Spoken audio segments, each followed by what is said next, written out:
Hora de recreo en una escuela pública. El momento de estudio da paso al de descanso. Esta es una alternancia que se repite de un modo tan cotidiano en los patios de nuestras escuelas que resulta difícil pensar que en algún momento pudo haber sido de otro modo. Sin embargo, no siempre fue así. El modo en que nuestro país decidió organizar su currícula escolar y los espacios que ocupan maestros y alumnos fue producto de un arduo debate que derivó, en 1884, en la sanción de la Ley de Educación Común, la 1420.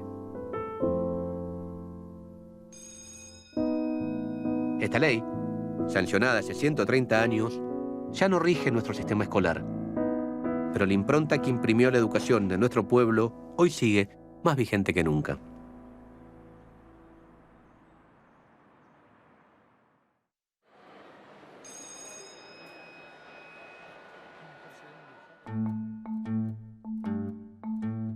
Estas son todas cosas que cayeron en desuso, se fue cambiando bastante. Y ahí está el pibe escribiendo con el plumín que se mojaba y se sacaba. Este frasco es de la tinta porque el portero pasaba todas las mañanas con aquel frasco enorme poniendo la tinta. ¿Ves? Se pone por acá, se da vuelta y sale por ahí. ¿Eso qué es? El de... ¿Qué creen que es? Esto. ¿Qué les parece que es? ¿Para qué creen que se usaba?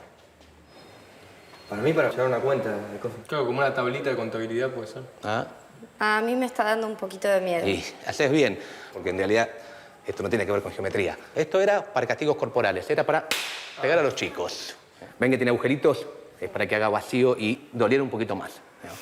Esto se llama palmeta y para el museo hubo que hacerlo, porque no quedaron muchos de estos objetos, porque la ley 1420 los prohíbe, pasan a ser prohibidos los castigos corporales y afrentosos, y la escuela deja de tener estos objetos para empezar a tener de estos, ¿no? Y uno puede ver cómo entre estos dos objetos está la pelea educativa de entonces, cómo se pasa de una educación del pasado, basada en los castigos, a una educación del futuro, basada en la enseñanza.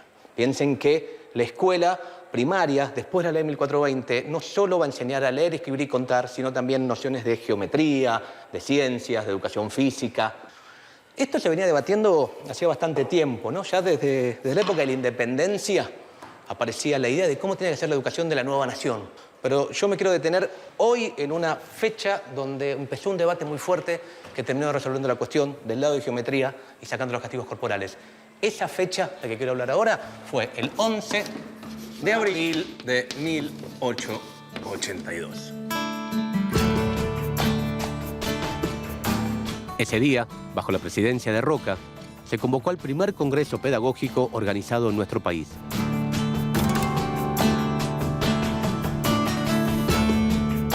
Era un momento crucial en el que se discutió qué tipo de sistema educativo tendríamos los argentinos.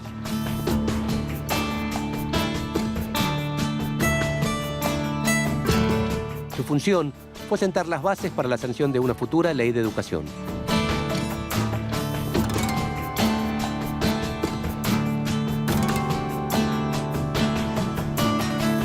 Este congreso se realizó en el marco de la Exposición Industrial, Agrícola y de Bellas Artes, justo acá, en Plaza Miserere.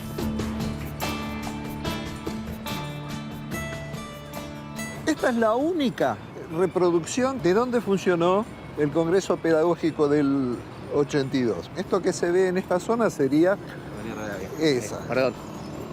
Jujuy. Él es Rubén Cucuza y es profesor de Historia Social de la Educación.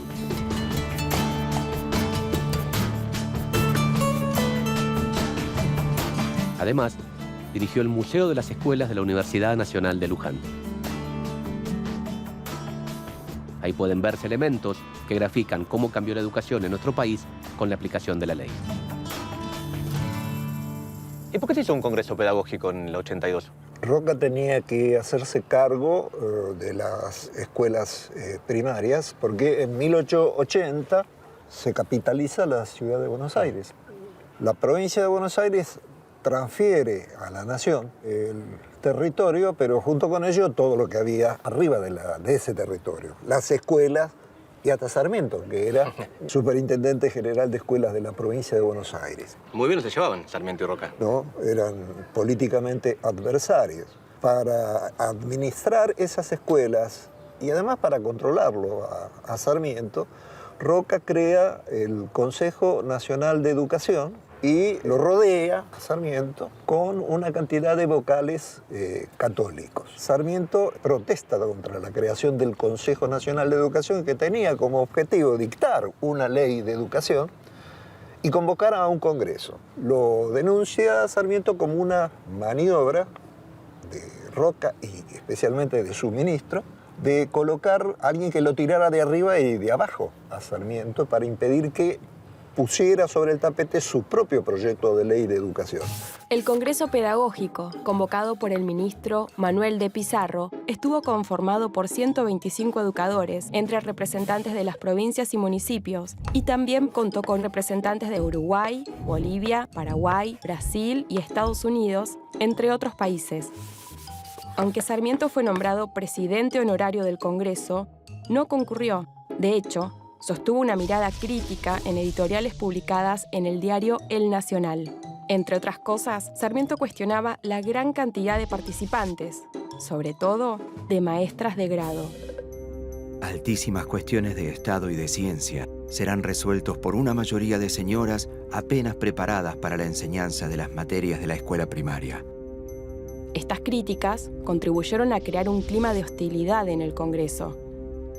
A pesar de eso, el 11 de abril de 1882, Onésimo Leguizamón condujo como presidente la sesión inaugural del primer Congreso Pedagógico de nuestro país.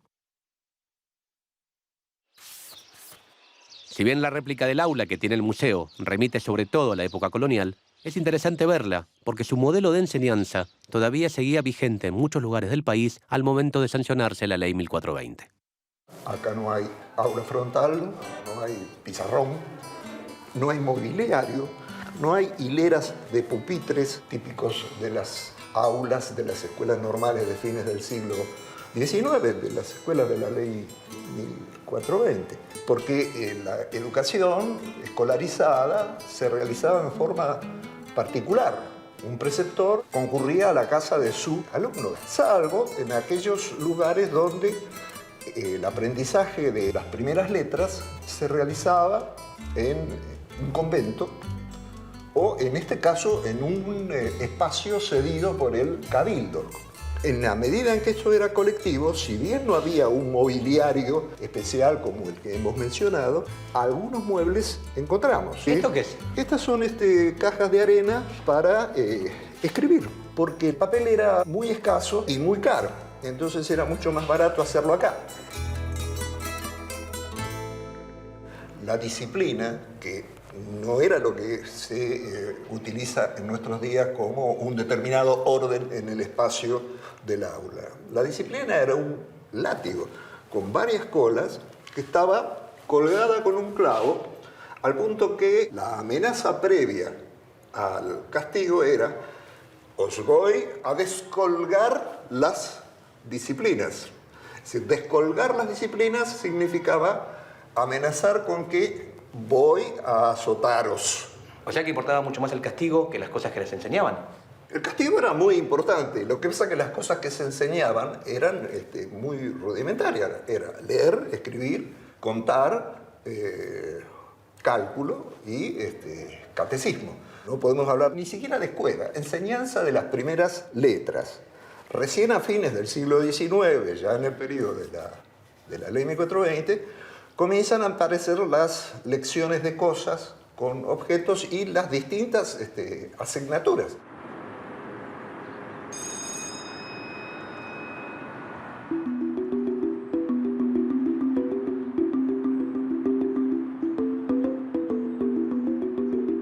Durante este periodo, novedosas ideas pedagógicas vinculadas a la formación de la ciudadanía moderna e independiente empezaban a definir nuevos espacios en las escuelas, como aulas, claustros y patios donde el saber circulaba. Además, en ese momento, irrumpió una novedad importante. Empezaron a aparecer las asignaturas. Ya no se trataba solamente de aprender a leer, escribir y contar.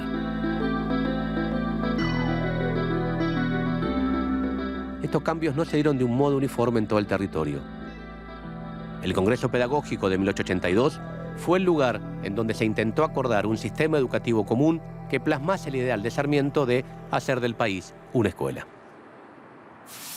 Las sesiones del Congreso transcurrieron con la exposición y debate de trabajos previamente encargados a especialistas como Paul Grossac, Marcos Sartre y José Posse. Las temáticas iban desde aspectos generales de la política educativa a otros de orden más cotidiano, como el trabajo en clase. En este sentido, se presentaron estrategias didácticas novedosas, como el método intuitivo o la práctica de tomar lección. Un inspector técnico recomendaba: lo primero es procurar que el niño comprenda la lección. Lo segundo es obligarle a recitar lo que ha retenido con la ayuda de un sencillo texto. Se discutió, por ejemplo, si el contenido curricular debía ser distinto y adecuarse a cada sector social, el lugar de residencia o el género, o si debía ser uno solo para toda la población. Finalmente, pudieron definirse las recomendaciones para la futura Ley de Educación Nacional. Esta tendría que ser común, obligatoria en su nivel primario, graduada, es decir, organizada en cursos o grados agrupados por edades, y gratuita. Si bien en estos puntos centrales se logró llegar a un consenso, se dio un debate en el cual no hubo acuerdo posible. Ese debate fue el de la laicidad, es decir, si se debía enseñar o no contenido religioso en clase. En torno a este tema, las diferencias entre católicos y liberales se tornaron irreconciliables. Generalmente se trata el tema del conflicto entre laicos y liberales como si estos fueran un bloque. El Congreso del Pedagógico del 82 trató muchísimos temas y no solo el problema de la religión, que era el único punto donde efectivamente los liberales se emblocaban contra los católicos y los católicos, que tampoco eran un bloque homogéneo, se emblocaban contra los liberales. No obstante esto, las disputas entre liberales y católicos llevan a Roca en un determinado momento a pensar en la disolución del Congreso Pedagógico. Esta disputa entre sectores liberales y católicos se vivió intensamente entre los intelectuales de la época. Los católicos sostenían que una educación pública sin religión sería una educación atea que produciría la catástrofe moral en la población. Ellos creían que una escuela sin Dios bajaría el nivel de civilización del pueblo argentino. Los liberales, encabezados por el ministro de Justicia, Culto e Instrucción Pública, Eduardo Wilde, creían que la enseñanza de religión en las aulas significaría un retroceso. Nos hundiría en el atraso y la intolerancia, y ahuyentaría y excluiría a los extranjeros, y por consiguiente sería un factor negativo en relación al progreso de la joven nación que se pretendía consolidar.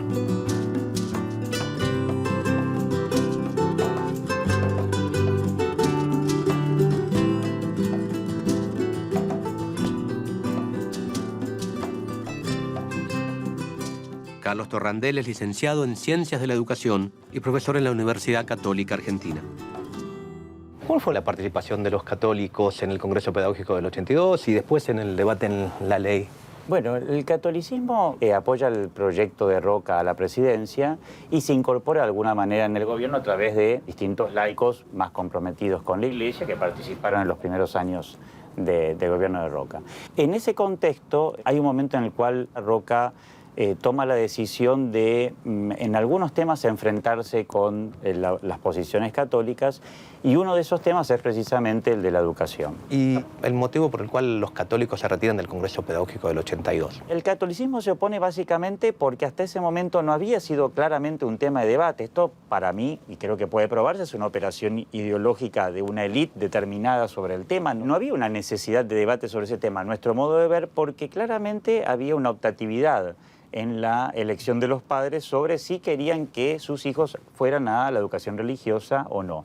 De hecho, en el debate de la ley de 1420, hacia el final, Achával Rodríguez, que es un diputado católico que enfrenta desde la posición católica esta ley, lo que sostiene es que hasta la Iglesia estaría dispuesta a aceptar que se pudiera brindar cualquier tipo de religión en la escuela siempre que se reconociera la dimensión religiosa del ser humano dentro del currículum oficial. Y ahí es el gran tema con el laicismo, hasta dónde la religión forma parte de la cultura y puede incorporarse también a la escuela, o hasta dónde hay lugares en donde, bajo una supuesta neutralidad, que todos sabemos que es imposible, la religión es dejada de lado y por lo tanto en realidad se hace una opción paradójicamente de retroceso a la era colonial, de imposición desde el Estado de una manera de ver, aunque antes sería la católica y hoy sería más bien una forma laica de pensamiento con sus características particulares. En esa versión el Estado parece que es algo que va contra la gente a la cual le impone cosas.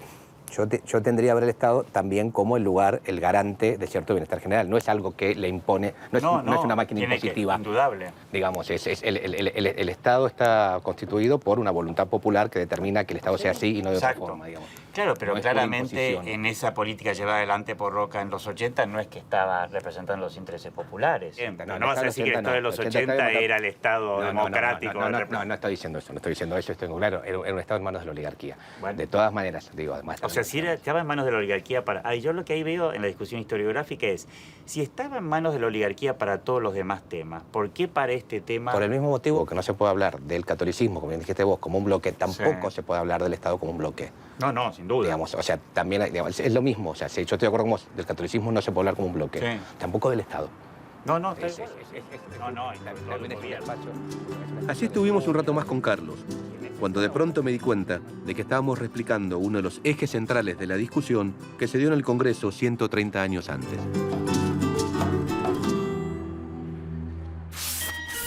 El debate en torno a la cuestión religiosa en las escuelas escondía fuertes tensiones en el seno de la clase dominante. El presidente Roca consideraba beneficioso que la educación fuera laica para establecer relaciones con otras naciones del mundo y a su vez incentivar la inmigración y fundar un país más tolerante que permitiera el libre pensamiento. Pero esto no se correspondía con los intereses de los sectores católicos más conservadores que participaban del Congreso Pedagógico. La no inclusión de la religión desató la furia de los partidarios de la Iglesia, como Juan Manuel Estrada, Adolfo Van Gelderen y Pedro Goyena, quienes decidieron abandonar el Congreso. Esto derivó en el retiro de 15 congresistas católicos que esperaban ser apoyados por otros participantes, en especial por las maestras mujeres. Pero las maestras presentes apoyaron su continuidad. Sarmiento, con apenas 15 días de diferencia, cambió su valoración sobre ellas al escribir en El Nacional. El hecho más notable fue que la gran mayoría de las maestras, movidas por un resorte, se pusieron de pie con decisión, apoyando la decisiva del presidente. El Congreso, por mandato del Poder Ejecutivo, eliminó de sus debates la cuestión de la enseñanza laica y de la enseñanza religiosa y reunió las resoluciones aprobadas en un solo cuerpo de doctrina, con el nombre de Declaraciones. O sea que salió común, obligatoria, gratuita, graduada. ¿Y lo de lo laico? En el Congreso Pedagógico no se discute porque se retiran los católicos y estaba esa cláusula de no entrar en esa discusión. Se discute, sí, en el Congreso Nacional como único punto de discusión. Ninguna de las otras 4 patas que mencionaste vos entra en discusión. En 1883, un grupo de diputados católicos presentó un proyecto de ley que retomaba las conclusiones del Congreso Pedagógico, pero le agregaba la enseñanza religiosa. Adriana Puigros es diputada nacional y como pedagoga realizó varias investigaciones sobre este periodo de nuestra historia. En el debate del 82 y también en el debate en la Cámara de Diputados, lo que aparece es una idea de la nación como concepto, digamos, subordinado a las instituciones que heredamos de la colonia, la Iglesia, especialmente la Iglesia Católica, o bien la nación como la organizadora del conjunto. En un momento histórico, político, en donde la inmigración empezaba a ser un problema realmente fuerte, era problema y era utopía y era aspiración. Entonces, de alguna manera, la clase que ya se estaba conformando como oligarquía quería y temía esa inmigración, ¿no? En los 2 debates lo que uno encuentra es, digamos, la intención de utilizar la educación como un instrumento de control de la sociedad y al mismo tiempo está la otra idea que es la de la formación del ciudadano, ¿no? En ese sentido, la discusión sobre si la educación sería católica o sería laica, yo creo que es una discusión que esconde el debate profundo por el poder. Porque la ley 1420 tiene además una idea de construcción del sistema escolar que es asentado en la comunidad. En ese sentido, Navarro Viola, que era católico, sostenía la necesidad de los consejos escolares.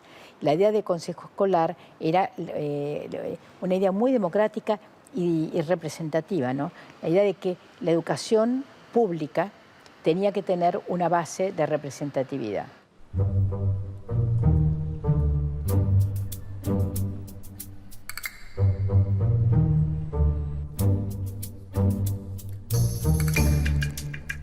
De abril a junio, 1884.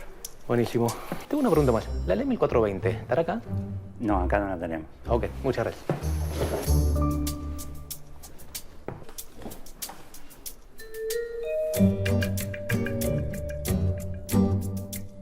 Finalmente, la Ley de Educación Común fue discutida en el recinto. Como era de esperar, cuando llegó el momento de tratar el tema de la religión en la escuela, se dieron los mismos debates encendidos del Congreso Pedagógico. La Constitución argentina es tolerante. La escuela tiene que ser necesariamente tolerante. Y esa palabra, neutro, es un eufemismo para evitar la palabra directa, ateo. Las voces a favor y en contra se hicieron oír con un énfasis que por momentos rozaba la virulencia. La moral es independiente de la religión. La enseñanza de ella sin el de la religión. La Constitución ha proclamado la libertad más absoluta de la conciencia para los ciudadanos. La escuela no puede venir a alterar los principios de la Constitución. Antes que nada, católico. Antes que nada, ciudadano. Por fin, después de varios días de sesión, se llevó a cabo la votación. La enseñanza religiosa solo podrá ser dada en las escuelas públicas por los ministros autorizados de los diferentes cultos, a los niños de su respectiva comunión y antes o después de las horas de clase. O sea que terminó triunfando la posición liberal y tolerante en el gran debate. La ley también dice otras cosas, ¿no? Dice que la educación tiene que ser obligatoria, gratuita, gradual, que son tres características que con el paso del tiempo y con idas y venidas cada vez fueron avanzando más. La ley también dice en su artículo 14 que las clases diarias de las escuelas públicas serán alternadas con intervalos de descanso, ejercicio físico y canto. Llegó el momento del descanso, así que nos vemos la próxima. Vayan. Chao. Nos vemos.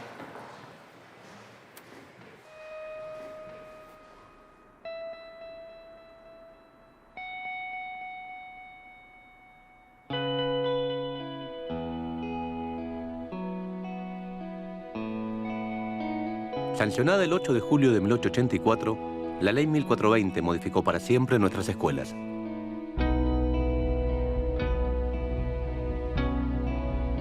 Desde su estructura física hasta lo que iba a ser aprendido en sus aulas.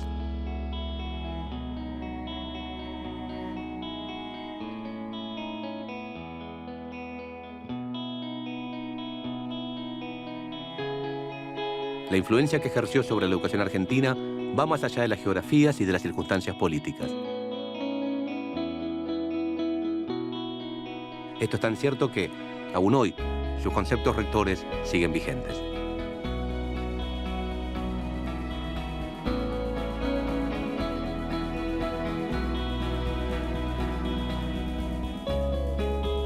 Hace más de un siglo surgió uno de los más extensos y lúcidos debates de la vida democrática argentina que hizo posible que se dictara una ley de educación pública, común, obligatoria, gratuita, graduada y tolerante.